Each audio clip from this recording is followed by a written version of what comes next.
안녕하세요. 오늘도 이지 선생님입니다. 자, 이번 시간에는요, 우리가 일상생활 중에서 자주 쓰는 단어 5개를 배워볼 겁니다. 근데요, 우리가 요새 영어 읽는 것도 공부하고 영어 문법도 공부하고 그러다 보니까 아마 좀 피곤하실 수도 있어요. 그래서 제가 오늘 단어 시간에는 여러분들께 이것저것 많이 알려드립니다. 이번 시간 역시도요, 여러분 물론 공부는 하시겠지만 이게 공부라는 생각은 좀 접어두시고요. 이지 선생님이랑 그리고 저랑 같이 그냥 수다 떤다는 생각으로 좀 들어주셨으면 좋을 것 같아요. 자, 오늘은 어떤 내용들이 여러분들을 기다리고 있을지. 자, 바로 한번 시작해 보도록 할게요. 자, 첫 번째 가지고 온 단어는요, fitness예요. 어떻게 읽냐면요, 한국말로 피트니스예요. 자, 피트니스 뭡니까? 들어보셨죠? 피트니스 안 들어본 사람 아마 없을 거예요. 다들 들어보셨을 거예요. 일단 한번 따라해보고 우리가 설명을 좀 해보겠습니다. 자, fitness. 아마 피트니스랑 제가 한 발음이랑 좀 다르다고 생각하시는 분들 많을 텐데, 자, 이래요. 이거 표현 멋있게 하려면 한 2가지 정도 포인트가 있는 것 같아요. 이게 원래 FIT랑요, NESS가 합쳐진 말이라서요, 중간에 한번 살짝 쉬워진 느낌을 주시면 됩니다. 어떻게요? fitness. 그리고요, 이 피트니스가요, 정확히 한국말로는 니스지만 이게 영어로는요, 니스랑 네스의 사이예요. 그래서 fitness. 이 정도로 해주시면 될 것 같아요. 자, 제가 한번 다시 해볼 테니까요, 다시 한번 따라해보시고 설명해드리겠습니다. fitness. 자, 다들 멋있게 하셨죠? 네, 이 fitness가요, 원래 그 사전에 나와 있는 뜻은 이래요. 신체를 단련한다든지, 건강 이런 거죠. 근데 우리가 보통 피트니스 센터 이런 말씀을 많이 들어보셨을 거예요. 우리 일상생활에도 많이 쓰고요. 맞아요. 그러면요, 자, 제가 퀴즈를 하나 내릴게요. 여러분, 헬스장이 맞는 표현일까요? 아니면 피트니스 센터가 맞는 말일까요? 자, 헬스장은 우리나라 말이죠. 헬스 센터가 맞는 말일까요? 피트니스 센터가 맞는 말일까요? 네, 정확히는요, 헬스장이란 말은 틀린 말입니다. 헬스라는 표현을요, 미국이나 다른 사람들한테 헬스장을 헬스클럽 내지는 뭐 이렇게 헬스클럽이라고 쓰면 틀렸다고 이야기할 겁니다. 보통요, 우리가 헬스장 있죠. 자, 러닝머신 달리고 또 역기 이렇게 들고 하는 것은요, 보통 미국에서는 영어로는요, 제가 2번째 줄에 써놨습니다. GYM이라는 단어로 씁니다. 어떻게 읽냐면요, gym이라고 해요. 네, 헬스장은 gym 내지는요, fitness club이라고 합니다. 우리 지금 배우고 있는 fitness club이 사실은 헬스장을 말하는 거예요. 우리말로는요. 그래서 여러분, 헬스클럽이라는 말, 외국 가서 헬스클럽이라는 말보다는요, gym, 그러니까 호텔 가셔서 헬스클럽 가고 싶으시면 where is gym이라고 물어보시면 돼요. 그게 맞는 표현이고요. 제가 좀 여담으로 좀 이야기를 드리자면요, 저는 태어나서 한 번도 헬스장을 등록해서 다녀본 적이 없습니다. 네. 저는 원래요, 어릴 때 어땠었냐면, 축구, 농구, 이런 것들 있죠. 뛰어다니면서 하는 게임들, 공 가지고 하는 게임들 정말 좋아했습니다. 그래서 정말 열심히 그런 운동들을 했었죠. 그래서 예전에 체력이 정말 좋았습니다. 군대에 있을 때는요, 저희 부대 150명이 있었는데, 150명이 체력장 때문에 1.5km 오래 달리기를 했던 적이 있습니다. 제가 150명 중에 무려 1등을 한 사람입니다. 근데 아마 지금은 1.5km를 못 뛸 것 같아요. 네, 한동안, 한 6년, 7년 동안 운동을 거의 아예 못 해가지고, 지금 체력이 좀 굉장히 많이 약해진 걸 느껴서 제가 드디어 이번 주 월요일부터 헬스장을 등록하고 아침 일찍 일어나서, 아침 일찍 제 스스로 제가 멱살을 잡고 헬스장 가자 이렇게 끌고 가서 헬스장에서 운동을 하고 있어요. 그래서 이게 모르겠네요. 제가 이번 주 동안 한 게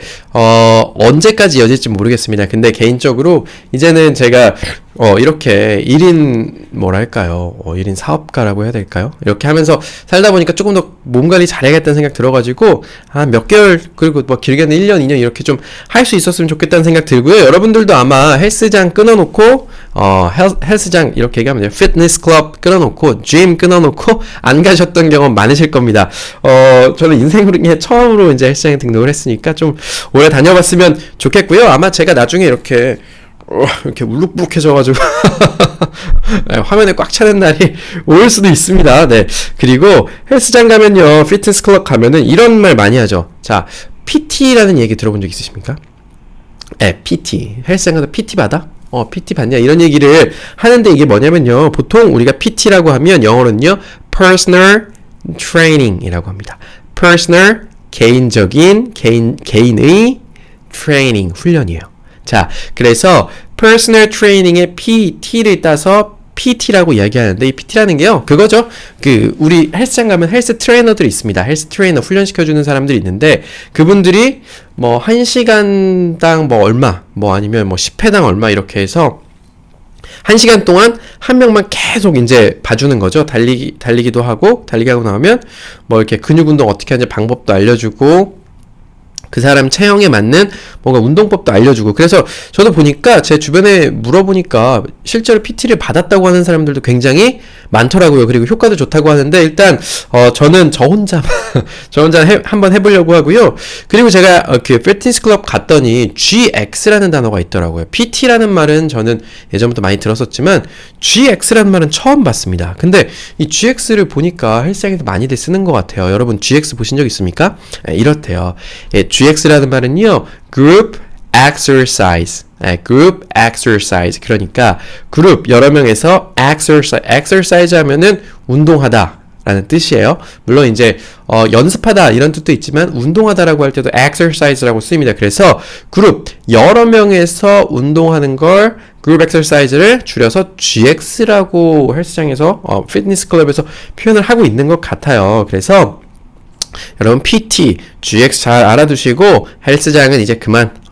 우리가 가는 곳은, 제가 이 선생님이 아침마다 가는 곳은 피트니스 클럽입니다. 마치 제가 오래 다닌 사람처럼 말하지만 아직 2번밖에 안 갔고요. 다음 장 한번 가보겠습니다. 자, SIGN이라는 단어 나왔습니다. 이것도 역시나 여러분이 얼마든지 읽으실 수 있습니다. 한번 읽어보시죠. 네, 우리 주변에서 너무너무 많이 쓰고 있는 단어예요. sign이라고 읽으시면 되고요. 자, 여기서 GN은요, GN에서 G는 묵음입니다. 그래서 그냥 SIN인데 I가 장모음처럼 I 난다고 생각하시면 됩니다. 한번 따라해 볼게요. sign. 네, 이 sign이라는 게, 그리고 우리 야구에서 신호 보내줘. 막 이렇게 귀도 만지고, 입도 만지고, 코도 만지고 하면서, 그런 신호라는 뜻도 있고요. 또, 우리 연예인한테 사인 받는다고 이야기하죠. 그리고 내지는요, 여기 우리 카드 긁고 나서 서명해주세요 해서, 사인해주세요라고도 해서, 서명하기도 합니다. 그래서 서명하다라는 뜻도 있어요. 근데, 선생님 이렇게 사인처럼 쉬운 단어를 굳이 배워야겠습니까? 라고 이야기하실 수도 있는데요. 우리 여기서 배울 거 굉장히 많아요. 자, 우선 우리나라에서는요, 자, 사람이 손으로 무언가 자기를 나타내는 표현에 두 가지가 있습니다. 1번, 우리나라 말 그대로 서명하다, 사인하다.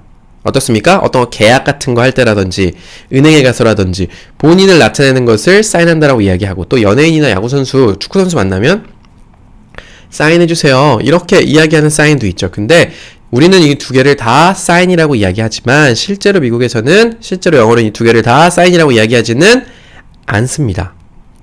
네, 맞아요. 우리 유명한 사람한테 가서 사인해주세요, please, sign 이러면 안 됩니다. 그럼 못 알아들어요. 네, 미국 사람들, 영어 쓰는 사람들이 알고 있는 표현은요, 이렇습니다. 회색깔 첫 번째 줄에 좀 어렵게 생긴 단어 있죠? 우리 오토는 알죠? AUTO, autograph. autograph 라고 되어 있는데요. 이 autograph 해야지 이게 바로 유명한 누군가가 팬들한테 선물을 주기 위해서 뭔가 행복하세요, 몇 월 며칠 우리 맛집 가면 써있는 그 사인들 있죠. 그게 바로 영어로는 autograph 라고 한다는 거, 그냥 상식선에서 알아두시면 좋을 것 같고요. 그리고 영어로 실제로 서명해주세요 하고 서명 란에는 우리나라 말처럼 사인이라고 안 써있고요. 사인 뒤에다가 ATURE 붙여서 signature라고 하는 단어가 써 있습니다. signature 하면 서명이에요. 그래서 우리가 알고 있는 사인은 autograph, 연예인들이 하는 거, 우리가 실제로 서명하는 signature, 이 두 가지 다 정도로 좀 알아두시면 좋을 것 같고요. 우리나라는 제 생각에 아마 거의 전 세계에서, 제가 전 세계를 다 알지는 못하지만 그 사인의 중요성이 가장 낮은 나라 중 하나인 것 같아요. 왜냐면 우리 그 신용카드를 결제하면 사인할 때 뭐 그냥 그림 그리죠. 저도 신용카드 내고 편의점에서 결제하라고 하면 그냥 옆으로 찍 긋습니다. 근데 제가 뭐 그렇게 있다가 예전에 아주 예전에 학생 때 외국에 은행을 한번 갔던 적이 있어요. 외국의 은행에다가 계좌를 하나 만들고 돈을 찾으러 갔었는데요. 제가 사인을 보통 이렇게 뭐 이렇게 해요. 근데 늘 바뀌어요. 왜냐면 정해져 있지 않기 때문에. 근데 돈 찾는다고 얼마 주세요 하고 사인을 이렇게 딱 해서 냈더니 그 사람이 돈을 안 줍니다. 왜요? 그랬더니 사인이 일치하지가 않는데요. 제가 처음에 계좌 만들 때 썼던 사인이랑 이 사인은 일치하지 않는데요. 거기 보니까요. 독일이었는데 걔들은 사인을 비교해 보나 보더라고요. 그래서 돈 못 찾았습니다. 결국 제가 집에 다시 가서 여권 가져다가 은행에 가서 돈을 다시 찾았어요. 네. 그럴 만큼 서양 문화권에선 사인이 중요성이 굉장히 큽니다. 그래서 제가 그 이후부터는요, 사인을 할 일이 있으면 보통 그냥 제 이름을 정자로 씁니다. 특히나 외국 나가면 이름 정자로 쓰면 무조건 다 똑같다고 하거든요. 그래서 사인의 중요성이 해외 가면 좀 더 커진다 정도 그냥 알아두시면 좋을 것 같아요. 그리고 두 번째 줄에는요, traffic sign이라는 표현을 제가 들고 왔는데, traffic 하면 뭐였죠? 배운 적 있습니다. 교통의 뭐 이런 거예요. traffic sign 하면 교통신호예요. 교통신호. 네. 신호등은 traffic light라고 했죠. light 빛이라는 표현. traffic sign은요, 우리 교통신호들 뭐가 있을까요? stop sign이 있습니다. 자, 미국 가면은 이렇대요. 저 미국에서 운전을 해본 경험이 있는데, 거기서는 운전하면은 우리나라랑 교통 좀 다르죠. 그 빨간색 동그라미 안에다가 스탑이라고 써져 있어요. 그러면 거기는 스탑이라는 표지판이 있는 곳에는 신호등이 있든 차가 지나다니든 없든 말든 상관없이 그 표지판이 앞에 나오면 무조건 멈춰서 3초 정도 멈췄다가 양옆을 살피고 가야 되는. 그러니까 나라마다 좀 다 법이 좀 다른 것 같아요. 그런 것도 있고요. one way sign이라고 one way라고 쓰이는 거 있습니다. one 하나, way 길 무슨 뜻일까요? 일방통행이요. 우리나라 말로 치면 일방통행이고요. 이런 트래픽 사인들도 있습니다. 왜 사인이라고 하나요? 신호예요. 그러니까 어떻게 하세요라고 메시지를 전달해 주는 거죠. 그 교통신호를 주는 것도 그렇고, 우리가 야구에서 이렇게 해서 이번에 치지 말고 도루해 뭐 이렇게 사인 보내잖아요. 그런 사인 역시도 마찬가지고요. 사인은 이렇게도 쓸 수 있습니다. 자, 제일 밑에 줄이요. 7 warning signs of cancel. 자, 무슨 말일까요? warning 하면 보통 우리 warning 좀 위험한 데서 볼 건데요. 이건 제가 나중에 한번 다룰게요. warning 하면 경고하다예요. 원래 warn, 경고하는 건데요. 7가지 경고하는 signs, 신호들. 암, 마지막에 cancer 하면 C-A-N-C-E-R, cancer 하면 암이에요. 암의 신호들인데요. 7가지 암을 경고하는, 암의 위험을 알리는 신호들이에요. 그러니까 예를 들면 이런 거죠. 우리 몸에 갑자기 어떤 증상이 나타난다. 이거는 암의 위험을 알리는 신호가 될 수 있다. 이런 거 있잖아요. 갑자기 입맛이 너무 없어서 살이 쪽 빠진다라든지 피부색이 갑자기 검해진다라든지 이런 것들이 있죠. 그래서 이 사인 하면은요, 우리가 실제로 알고 있는 이 사인뿐만 아니고 이 사인도 signature란 말이 있고요. 연예인들이 하는 autograph도 배웠고, 어떤 교통 신호라든지 사람 간에 이렇게 수신호 주는 그런 신호들, 어떤 징후들, 이런 건 역시도 다 sign이라고 이야기한다까지 알아두시면 좋을 것 같습니다. 그 다음 장 한번 가볼게요. 자, 그 다음 장은요, 제가 아까 이제 cancer, 암에 대해서 이야기했는데요. 오늘은 좀 이제 병원이나 좀 아픈 이야기가 조금 나올 거예요. H-U-R-T 하면 어딘가에서 들어보셨을 텐데, 이거는 heart라고 읽어요. heart. 여기 심장 있는 그것도 심장은 또 heart라고 하는데, 이거는 heart라고 해서 아프다 내지는 아프게 하다라는 뜻을 가지고 있습니다. 이 heart 한번 따라해 볼까요? heart. 네, 이것도 자주 쓰이는 단어예요. hurt 하면요, 아프다는 뜻인데 이런 겁니다. 우리 그 아프다라고 하는 단어 어떤 것 배워봤던 적 기억나시죠? 두 번째 줄 보시면요, S-I-C-K라고 해서 sick 이라고 했던 거 기억나십니까? I am sick, I'm sick 하면 나 아파, 이런 뜻이에요. 근데 hurt도 아프다는 뜻이라네요. 둘이 뭐가 다를지 한번 좀 비교를 해볼게요. 자, hurt 같은 경우는요, 이런 거예요. 우선 hurt는 몸과 마음 아픈데 모두 다 쓸 수 있습니다. 그런 거 있잖아요. 우리 저기 TV에서 저 불쌍한 사람들 사연을 보니까 너무 가슴이 아파. 네가 나를 떠나서 가슴이 너무 아파. 이런 마음도 아프고 아프다고 할 때도 hurt 표현 쓸 수 있고요. 몸이 아프다고 할 때도 hurt 표현 쓸 수 있습니다. 근데 sick이랑 조금 차이가 있어요. 일단 차이를 좀 알려드릴게요. hurt는요 일단 기본적으로 동사로 쓰이는 경우가 많습니다. hurt 아프다. 근데 hurt라고 해서 아픈이라고 sick이랑 똑같은 형식으로 쓰이는 경우도 있어요. sick 역시는 또 형용사예요. 그러니까 I am sick이라고 쓰죠. I am hurt라고도 쓸 수 있고요. I hurt라고 쓸 수도 있습니다. 자, 어쨌든 이거 문법상이니까 모르셔도 됩니다. 근데 sick 같은 경우는요. 이런 거예요. 여러분 감기 걸리시거나 아니면 열 나시거나 배탈 같은 거 났을 때는 보통 sick이라는 표현 씁니다. 왜냐면 우리 몸 안에 있는 무언 내부에서 일어나는 일들은 보통 sick이라고 써요. 근데 hurt 하면요. 모기가 날아서 빵 물어버린다든지 아니면 뭘 빡 쳐가지고 여기가 아플 때 이거 아파 따거 이런 거 이야기할 때 있죠. 몸 외부에 대해서 좀 아픈 것들은 hurt라고 많이 쓰이고 그리고 좀 순간적인 충격에 의해서 아픈 것들은 hurt라고 씁니다. 그래서 sick이랑 hurt는 좀 느낌이 좀 달라요. hurt 같은 경우는 이렇게 했을 때 아픈 거고 sick은 이렇게 오랫동안 아픈 거 그렇고요. 실제로 좀 미국 사람들이 그리고 영어 쓴 영국 사람들이 그렇게 쓴다 한들 우리는 둘 중에 하나 마음에 드는 거 쓰시면 됩니다. 뜻은 다 통하니까요.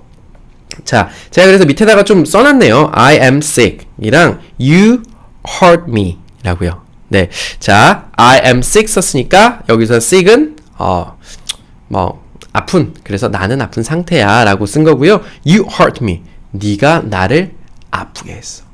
뭔가 좀 감정도 좀 실린 것 같고요.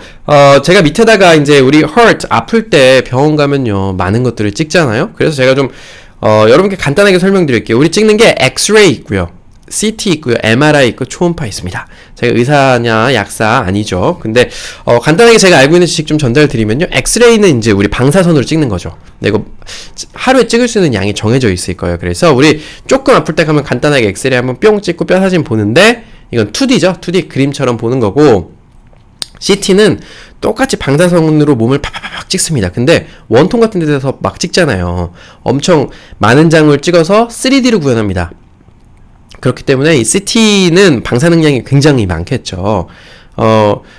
근데 이제 요거보다 조금 더 정확한 게 MRI죠. MRI는 자기공명 장치 같은 데 안에 들어가서 자기장 가지고 촬영을 하죠. 이것도 역시 3D로 찍는 건데 보통 여기 십자인대 나가거나 이러면 MRI 찍는데 MRI 굉장히 고가고 저 아직 한 번도 찍어본 적은 없습니다. 좀 오래 걸리는 걸로 알고 있고, 초음파는 그런 거죠. 음파.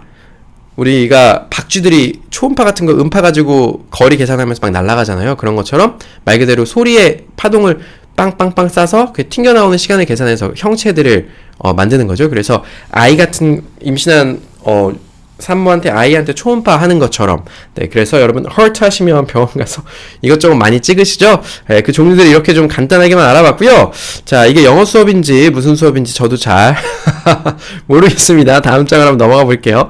다음 장에는요, patient 라는 단어가 있습니다. 자, patient라고 읽어요.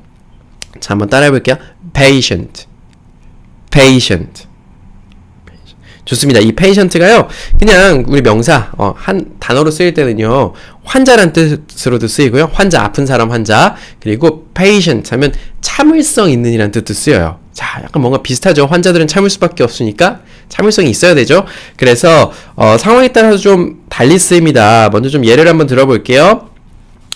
A long stay patient. 자, 이제 이 정도는 조금 아실 수 있을 것 같아요. long 이 맞는 발음 맞아요. A long, 긴, stay 머물다는 뜻이죠. 길게 머물러 있는 patient, 길게 머물러 있는 환자. 그냥 장기 입원 환자 정도로 생각하시면 될 것 같고요. 이 두 번째 줄에 나오는 단어, 문장 굉장히 중요합니다. 자, 설명을 드릴게요. be patient. 이거 정말 많이 써요. 자, 우리가 am, are, is 셋째 줄에 있는 거요. 비동사에 대해서는 뜻이 없다 라고 제가 말씀드린 적이 있습니다. 굳이 해석을 하자면 있다 아니면 어떤 상태이다 정도로 해석을 할 수가 있는데, 자, 우리가 동사 예를 들면 go, 가다라는 거의 원형은, 동사의 원형은 go예요. 근데 am, are, is 이 녀석들은 원형을 써야 되는, 그러니까 동사의 원형이라는 게 문법적으로 좀 있는데, 원형을 쓸 때는 be, 그러니까 우리가 얘들을 비동사라고 부르잖아요. be라는 걸 써요. 이건 우리가 한 번도 배운 적이 없습니다. 나중에 문법 시간에 말씀드릴 텐데요. 그리고 영어에서 명령을 할 때는 동사를 맨 앞에다가 씁니다. 그래서 뭐 예를 들면 go away, 저리 가 이런 거 이야기할 때 stop talking, talking 말하는 건데 stop 그만 말해 이런 거 이야기할 때 명령문 쓸 때 보통 동사를 맨 앞에 씁니다. 근데 어떤 상태로 있어라라고 이야기하고 싶어요. 그 단어는 바로 우리가 알고 있는 비동사인데요. 그래서 이 문장 앞에 be 라고 쓰면 어떤 상태로 있어라는 뜻으로 쓰이는 경우가 많아요. 그래서 이해 안 가시면 제가 나중에 자세히 한번 설명드리는 시간 가질 거고요. be patient 하면은 어떤 상태로 있으라? patient. 참을성 있는 상태로 있어라는 거예요. 자꾸 아픈 척 하거나 아이가 막 칭얼칭얼 거리면 엄마가 이런 얘기합니다. be patient. 참을성 있게 있어 좀. 이런 뜻이에요. 자, 그리고 우리가 be가 앞에 오는 문장들 많이 본 적 있어요. be quiet. quiet. be quiet. 선생님이 이렇게 합니다. quiet 조용한이에요. 조용한 상태로 있어라 좀 이란 표현이에요. 있어라는 표현이고요. 그래서 be patient. be patient. 이 얘기 정말 많이 쓰는 표현이고요. 마지막 줄에 여러분께 드리고 싶은 이야기, 그리고 제가 이제 되뇌겨야 되는 이야기 좀 가지고 왔어요. 멋있는 말인데 patient man win the day. patient man win the day. 무슨 말일까요? patient man, 참을성 있는 man, 사람들이 win, 이깁니다. the day, 그날에. 자, 맞아요. 이런 거죠. 우리가 참을성 있는 사람들이 그날 하루를 이기고요. 그날 하루를 이긴 사람들이 한 달을 이기고, 결국 1년과 인생에서 이기는 사람들이 되겠죠? 뭐, 다른 사람을 이기라는 건 아니에요. 자기 자신과의 싸움에서 이기라는 이야기고요. 맞는 이야기인 것 같아요. 제가 여러분께 이런 이야기 많이 합니다. 작은 성공 체험을 해라. 이런 이야기 종종 드리죠. 왜냐면, 내가 영어를 배움에 있어서 영어를 포기하지 않는 가장 좋은 방법은 영어 저랑 공부하는 거 그냥 계속 듣는데 어느 날 지루하고 하기 싫을 때도 있잖아요. 그럴 땐 여러분께 동기부여가 되어야 됩니다. 이 동기부여하는 가장 좋은 일은요, 여러분이 작은 성공 체험 하는 거예요. 예를 들면요, 영어로 된 영화를 틀었어요. 근데 예전에 아예 하나도 안 들렸는데 단어 몇 개가 들린다든지, 내지는 외국인들이 얘기하는 걸 들었는데 대충 알아듣는다. 내지는 외국인을 만났는데 한마디라도 했다? 해외여행을 갔는데 말이 통했다. 자, 이런 성공 체험들 있잖아요. 이런 것들이 우리를 포기하지 않게 만드는 아주 큰 원동력인 것 같아요. 이런 거 좀 느끼시고, 또 가끔 하기 싫을 때도 patient man, 참을성 있게 좀 가면요, 우리가 하루하루 이기는 습관들을 좀 들이다 보면 인생 전체가 좀 달라지지 않을까라는 생각을 하고 있고요. 저도 늘 그래요. 매일매일 게으름, 귀찮음과 싸우고 있습니다. 조금만 더 하면 더 잘할 것 같은데, 조금만 더 하면 더 할 수 있을 것 같은데, 이런 게 있는데, 늘 이제 한계를 어떨 때 넘어설 때도 있고, 한계에 못 미칠 때도 있지만요, 늘 열심히 싸우고 있는 편인 것 같아요. 네. 그래서 여러분도 오늘도, 귀찮음이란 병, 게으름이란 병에 좀 지지 마시고, 목적 달성하고자 하시는 거 좀 열정적으로 좀 달성하셨으면 좋겠습니다. 다음에요, CHAIR 이란 표현이고요. 네, 단어고요. 이거는 예전에 배웠던 적이 있어요. 우리 단어를 처음에 배웠을 때 이거 이미 배웠어요. 아주 쉬운 단어입니다. chair. 따라해볼게요. chair. 네, 의자 내지는요, 의장이라는 뜻이에요. 의장? 의장은 회의 같은 거 할 때, 저기 제일 위에서 사회 보고 그런 사람 의장이죠. 국회의장 뭐 이런 거 할 때요. 자, 의자 예전에 배웠던 거, 이 쉬운 거 왜 가져왔느냐, 제가 여러분께 좀 설명드리고 싶은 게 있어서 가지고 왔고요. 간단하게 설명드릴게요. 리클라이너라는 거 들어본 적 있으십니까? 리클라이너. 들어본 것 같은데? 리클라이너라는 게 있어요. 뭐냐면, 첫 번째 줄에 있는 거예요.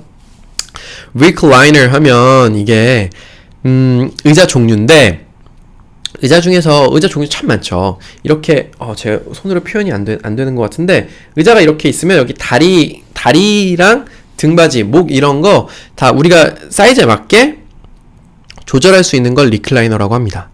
네, 의자인데 뭐 이렇게 안마의자 같은 거 있죠? 그래서 내가 원하는 각도로 쭉 눕혀주고 쭉 올려주고 다리도 들어주고 뭐 목도 해주고 이런 걸 리클라이너 의자라고 하는데 이 리클라이너 기능을 요새 침대 같은 데도 넣고 여기저기 많이 넣어요. 그래서 침대 보면 버튼 딱 누르면 침대 이렇게 환자 침대처럼 쭉 올라오는 거 있죠? 그런 거 보통 우리 리클라이너라고 통상 한국에서 이야기합니다. 그래서 혹시 리클라이너 이야기 들어보신 분 있으시면 리클라이너는 그렇게 이제 움직이는 의자다라고 좀 생각해 주시면 좋을 것 같아요. 제가 리클라이너 요거 하나만 넣고 좀 한번 다음에 다뤄보고 싶은 생각도 있네요.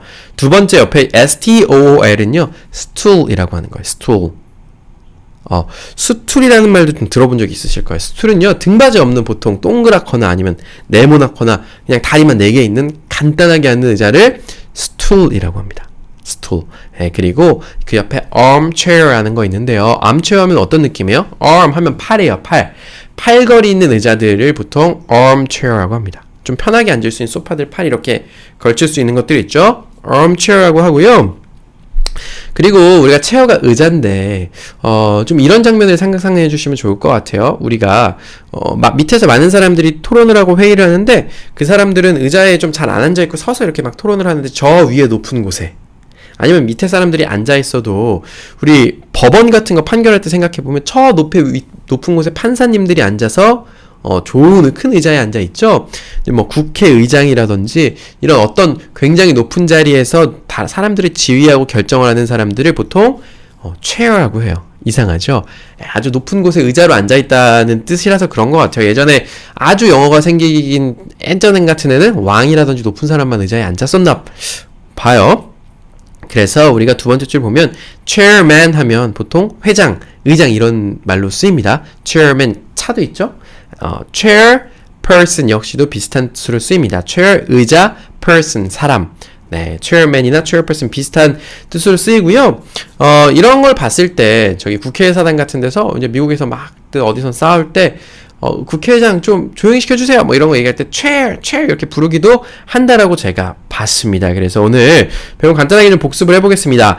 fitness, 헬스장이라고 더 이상 헬스장이라고 더 이상 쓰지 마세요. fitness 내지는요 gym이라고 쓴다는 거 배웠었고요. 자, 야구에서 보내는 사인 그리고 우리가 손으로 하는 사인 뿐만 아니라 사인 하면 그렇죠. signature 해서 우리가 서명하는 것 그리고 autograph 해서 연예인들이 서명하는 거 배웠었고 또 뭐 traffic sign 이런 것들도 배웠었네요. hurt해서 아프게 하다라는 거 배웠었고요. sick 아픈이라는 뜻이랑 어떻게 구분하는지 배웠었습니다. patient 배우면서요. patient 하면 환자 뜻도 있고요. 참을성 있는 이라는 뜻도 있고요. be patient 참을성 있게 있어 내지는요. patient man win the day 참을성 많은 사람이 하루를 이긴다라는 것까지 배웠고 마지막으로 chair 배우면서 recliner 먼저 여러분께 설명드렸습니다. 자, 여러분 오늘 단어는 여기까지 할 거고요. 여러분 오늘도 좋은 하루 되시고 시간 있으시다면 patient man 참을성 있는 사람이 되려면 영어 포기하지 않으시려면 오늘도 복습 내일도 복습하는 하루 되시고요. 오늘 저는 여기까지 하겠습니다. 여러분 감사합니다.